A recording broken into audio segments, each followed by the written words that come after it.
Welcome to the question and answer part of the poem that I had taught you previously. मैंने कल आपको बताया था laburnum top 11वीं क्लास की एक पोम है और बड़ी इंपॉर्टेंट पोएम है। इसको समझाया था, एक्सप्लेन किया था। अब इसके जो इंपॉर्टेंट क्वेश्चंस बनते हैं वो थोड़ा सा हम आपके सामने आज डिस्कस करेंगे। I hope will get them well. तो चलिए, इसमें पहला क्वेश्चन है, what do you notice about the beginning and ending of the pome. ये क्वेश्चन समझ लीजिए, आपको सब कुछ समझ में आ जाएगा। बिगिनिंग और एंडिंग के बारे में आपने क्या चीज नोट की, तो आपने देखा in the beginning it's all silent, in the middle what happens, there is some hustle and bustle, but again in the end there is silence। तो बिगिनिंग और एंडिंग के बारे में आपने देखा एक ही चीज है, सिमिलर है। बिगिनिंग भी सिमिलर है एंड एंडिंग भी सिमिलर है। तो आप देखेंगे सिमिलैरिटी सिमिलर है, तो एंड बिगिनिंग भी साइलेंट है और एंड भी साइलेंट है। ये आपका इसमें आंसर हुआ। दूसरा है, what's the bird's movement compare to. जो बर्ड का मूवमेंट है वो किससे कंपेयर किया गया पोएम में, आप देखेंगे लिजर्ड से कंपेयर किया गया। किससे? लिजर्ड से। This is compare to a lizard. लेकिन फिर अब दूसरा क्वेश्चन इसी में बनता है, what's the basis of the comparison. Comparison का आधार क्या है, हमने लिजर्ड से क्यों कंपेयर किया उसको, थोड़ा सा आपको बता दीजिए। लिजर्ड का मूवमेंट आप थोड़ा सा जान दीजिए कैसे होता है, स्लीक एंड स्मूथ होता है, बिल्कुल लुप सी होती है, sleek and smooth movement of lizard. तो so is the movement of the goldfinch bird in the tree, is quite smooth and quick.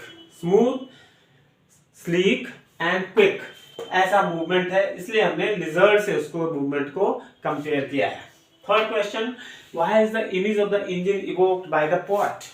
Poet ने इंजन की इमेज को यहाँ पे क्यों इवोक किया है। इंजन क्या है, हमें एनर्जी देता है और उस एनर्जी से हम लाइफ में आगे बढ़ते हैं। तो यहाँ पे एनर्जी कहाँ से मिल रही है, उस पेड़ से मिल रही है, जिस पेड़ पे उसका क्या है, नेस्ट बना रखा है, वो अपने बच्चे पाल रही है। तो एक इंजन का सोर्स है। हम लोग घर में रहते हैं, घर में हमारे बच्चे होते हैं और घर से हमें इंस्पिरेशन मिलती है और वहीं से जो है हम आगे बढ़ते हैं। तो इसी तरह से उस चिड़िया का भी एक इंजन है, एक फैमिली है उस पेड़ पे, इसलिए उसने इंजन की क्या किया है, इंजन की इमेज को इवोक किया है। ये आपको समझना है। What do you like most about the poem? इस पोम के बारे में सबसे अच्छी चीज आपको क्या लगी, ये थोड़ा सा देखना है। तो इस पोम के बारे में सबसे अच्छी चीज हमें लगी, when the machine starts up। जैसे मशीन चलने लगती है और जब चलने लगती है तब सबको खुशी होती है। जैसे कोई परिवार है, अभी तो शुरुआत है, कुछ नहीं है, गरीबी है, लेकिन जब लोग अपने अपने नौकरी करने लगते हैं, अपने अपने जॉब में आ जाते हैं, परिवार चलने लगता है। उसी तरह से यहाँ पे एक इंजन चलने लगता है, when the engine starts up. ये लाइन हमें बड़ी अच्छी लगती है। सब लोग अपने अपने काम पे लग जाते हैं। जैसे वो चिड़िया वहां पे अपने काम पे लग गई, उसके बच्चे थे, वो चर्पिंग कर रहे हैं, जो भी है। इस तरह से आपने देखा कि ये पोम क्या है, स्टार्ट्स अप वाली जो लाइन है, मशीन स्टार्ट्स अप, वो बहुत अच्छी है। What does the phrase her bird face identity mask means. Bird face mask identity का मतलब क्या है। जो गोल्डफिंच बर्ड है उसका चेहरा बार्ड फेस होता है। अब कोई तस्वीर तो हमारे पास है नहीं उसकी कि उसके बार जो है वो लाइनें जो है उसके फेस पे दिखाई जाए। तो कवि ने एक बहुत सुंदर तरीका बताया है, इस पोम में डिपिक्ट किया है कि टहनियों के अंदर से चिड़िया अपना मुंह बाहर करती है, लेकिन पूरी टहनियों के अंदर से नहीं। तो टहनियां क्या है, बार का काम कर रही है।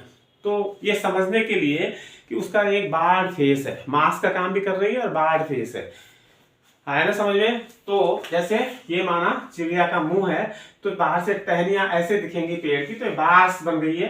तो उसका बार्ड फेस को बताने के लिए उसने ये इमेज यहाँ पे यूज की है, बार्ड फेस मास्क आइडेंटिटी। तो this is how the poem goes. तो इस तरह से आपने देखा, ये 4-5 क्वेश्चंस मैंने लिखे हैं। ये बहुत ही इंपॉर्टेंट क्वेश्चंस हैं, इनको आप कीजिएगा, लिख के प्रैक्टिस कीजिएगा।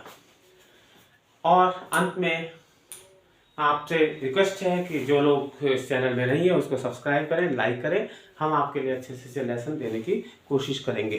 Thank you very much. Please like and subscribe.